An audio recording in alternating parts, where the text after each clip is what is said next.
예후가 일어나서 사마리아로 가더니 도중에 목자가 양털 깎는 집에 이르러 예후가 유다의 왕 아하시아의 형제들을 만나 묻되 너희는 누구냐 하니 대답하되 우리는 아하시아의 형제라. 이제 왕자들과 태우의 아들들에게 문안하러 내려가노라 하는지라. 이르되 사로잡으라 하매 곧 사로잡아 목자가 양털 깎는 집 웅덩이 곁에서 죽이니 42명이 하나도 남지 아니하였더라. 아멘.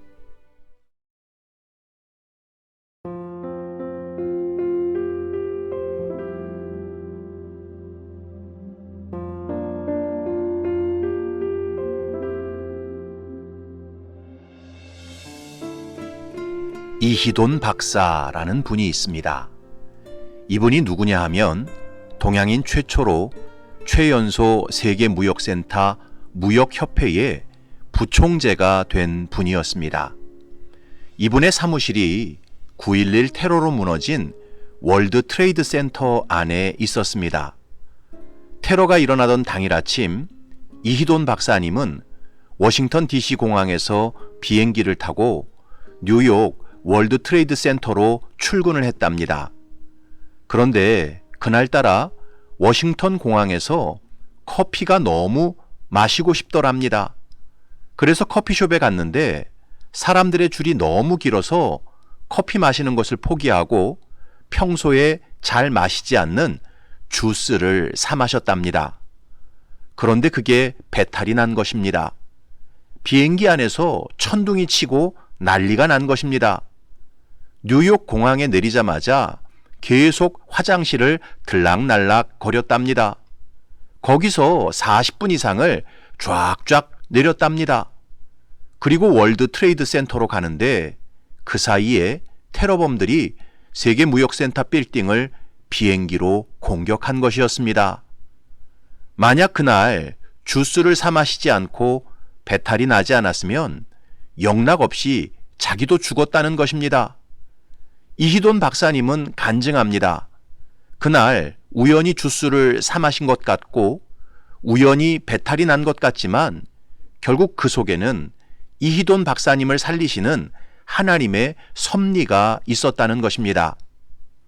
여러분, 우리 인생에는 우연처럼 보이는 사건들이 정말 많이 일어납니다. 그리고 그 우연처럼 보이는 사건으로 인해 우리의 인생과 운명이 급격하게 바뀌는 경우가 참 많습니다. 그런데 그 우연처럼 보이는 사건 배후에는 하나님의 필연적인 섭리가 있습니다. 성도들은 그 사실을 전적으로 인정하고 신뢰해야 합니다. 시편 121편은 분명히 말씀합니다. 여호와께서 집을 세우지 아니하시면 세우는 자의 수고가 헛되며 여호와께서 성을 지키지 아니하시면 파수꾼에 깨어 있음이 헛되도다. 사람이 집을 열심히 짓는다고 해서 집이 세워지는 게 아닙니다. 파수꾼이 눈을 부릅뜨고 성을 지킨다고 해서 성이 지켜지는 게 아닙니다. 우연처럼 보이는 하나님의 필연적인 섭리가 집을 지을 수 있도록 은혜를 베푸시고 성이 지켜지도록 역사하실 때에만 모든 일이 가능한 것입니다. 예레미야 10장에서 말씀합니다. 여호와여, 내가 알거니와 사람의 길이 자신에게 있지 아니하니 걸음을 지도함이 걷는 자에게 있지 아니하니이다. 우리 인생이 내가 계획한 대로 흘러가는 게 아닙니다. 우연처럼 보이는 하나님의 필연적인 섭리가 우리 인생을 주장할 때 인생길이 열리는 것입니다. 전도서 9장에서 말씀합니다. 내가 다시 해 아래에서 보니 빠른 경주자들이라고 선착하는 것이 아니며 용사들이라고 전쟁에 승리하는 것이 아니며 지혜자들이라고 음식물을 얻는 것도 아니며 명철자들이라고 재물을 얻는 것도 아니며 지식인들이라고 은총을 입는 것이 아니니 이는 시기와 기회는 그들 모두에게 임함이니라.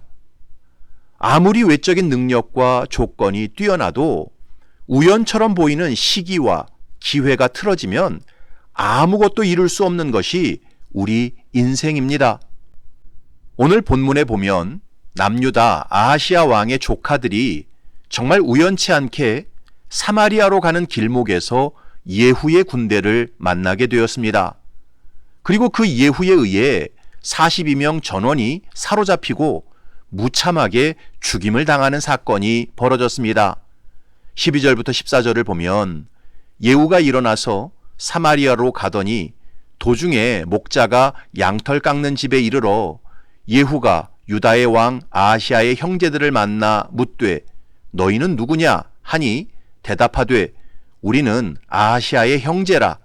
이제 왕자들과 태후의 아들들에게 문안하러 내려가노라 하는지라. 이르되 사로잡으라 하매 곧 사로잡아 목자가 양털 깎는 집 웅덩이 곁에서 죽이니 42명이 하나도 남지 아니하였더라. 여러분, 이 아하시야의 조카 42명은 세상 말로 표현하면 정말 재수가 없는 사람들이었습니다.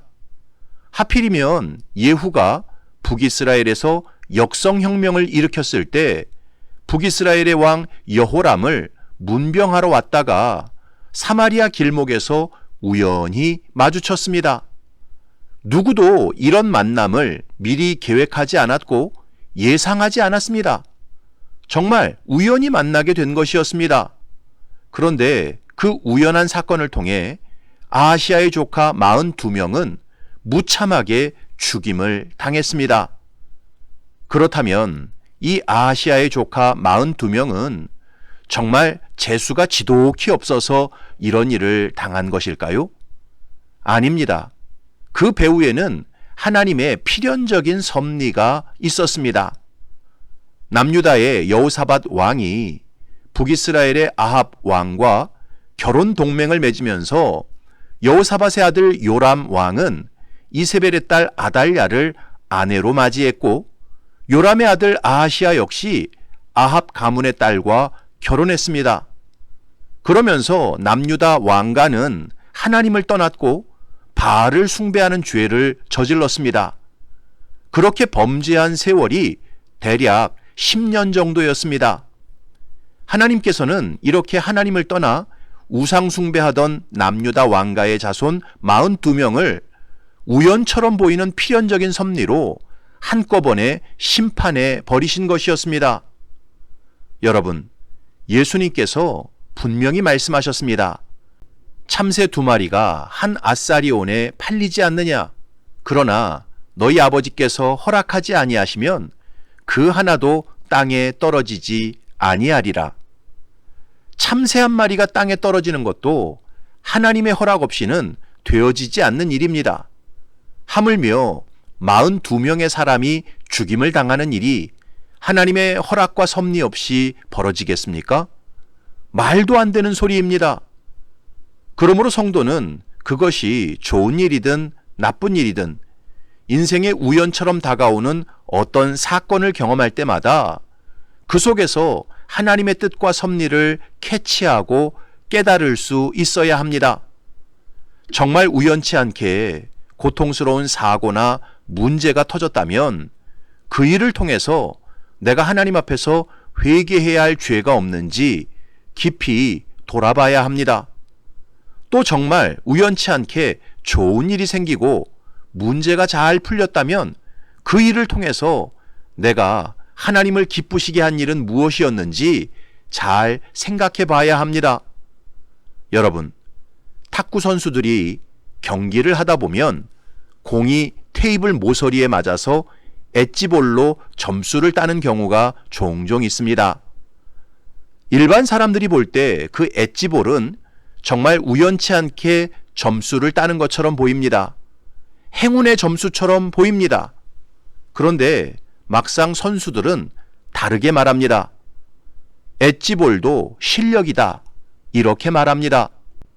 왜냐하면 엣지볼도 평상시에 연습을 많이 하고 훈련을 많이 한 선수에게는 자주 나오지만 평상시에 연습을 적게 하고 훈련을 적게 한 선수에게는 잘 나오지 않기 때문입니다. 그런데 이것은 성도의 인생도 마찬가지입니다. 평상시에 하나님을 사랑하고 그 말씀에 순종을 잘하는 성도에게는 우연처럼 보이는 좋은 사건들이 필연적으로 많이 일어납니다. 그러나 평상시에 세상을 사랑하고 말씀에 번번이 불순종하는 사람에게는 우연처럼 보이는 나쁜 사건들이 필연적으로 많이 일어납니다. 왜냐하면 하나님께서는 우연처럼 보이는 사건을 통해 필연적으로 섭리하시는 분이시기 때문입니다. 사랑하는 성도 여러분, 우리 인생에는 우연처럼 보이지만 하나님의 필연적인 섭리로 일어나는 사건들이 꽤 많다는 사실을 꼭 기억하시기 바랍니다.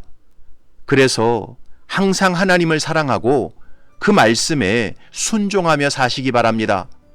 그럴 때 우연처럼 보이는 좋은 사건들이 저와 여러분의 삶에 많이 일어나게 될 것입니다. 우연히 돕는 사람이 나타나고, 우연히 좋은 기회가 주어지고, 우연히 좋은 시기가 펼쳐지는 일들이 벌어질 것입니다. 바라기는 저와 여러분들이 하나님을 사랑하고 그 말씀에 순종함으로 일평생 우연처럼 보이는 좋은 사건들을 풍성히 경험하시기를 주님의 이름으로 축원합니다.